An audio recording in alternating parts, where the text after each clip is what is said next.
سرکار مدینہ صلی اللہ علیہ وآلہ وسلم نے ارشاد فرمایا، 3 عمل ایسے ہیں اگر لوگ جان لیں کہ ان میں کیا اجر ہے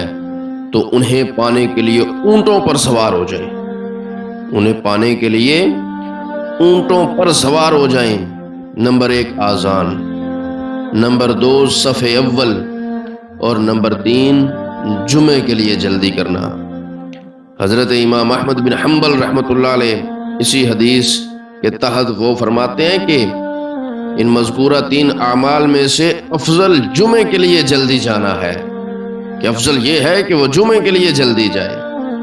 امام الانبیاء صلی اللہ علیہ وآلہ وسلم نے ارشاد فرمایا، جب جمعے کا دن آتا ہے تو فرشتے مسجدوں کے دروازوں پر بیٹھ جاتے ہیں، ان کے ہاتھوں میں چاندی کے کاغذ اور سونے کے قلم ہوتے ہیں، وہ لکھتے ہیں کہ مرتبے کے اعتبار سے لوگوں میں سے کون پہلے آیا اور کون بعد میں آیا۔ اور ایک اور روایت میں ہے کہ جب کوئی شخص جمعے کے دن پیچھے رہ جاتا ہے اور فرشتے اسے نہیں پاتے تو ایک دوسرے سے پوچھتے ہیں، فلاں کے ساتھ کیا ہوا اور کس وجہ سے وہ پیچھے رہ گیا؟ پھر دعا کرتے ہیں کہ اے پروردگار،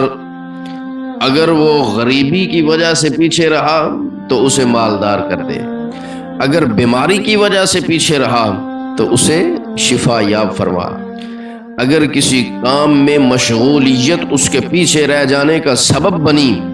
تو اسے اپنی عبادت کے لیے فرصت عطا فرما، اگر کھیل کود کی وجہ سے پیچھے رہا تو اس کے دل کو اپنی اطاعت کی طرف پھیر دے۔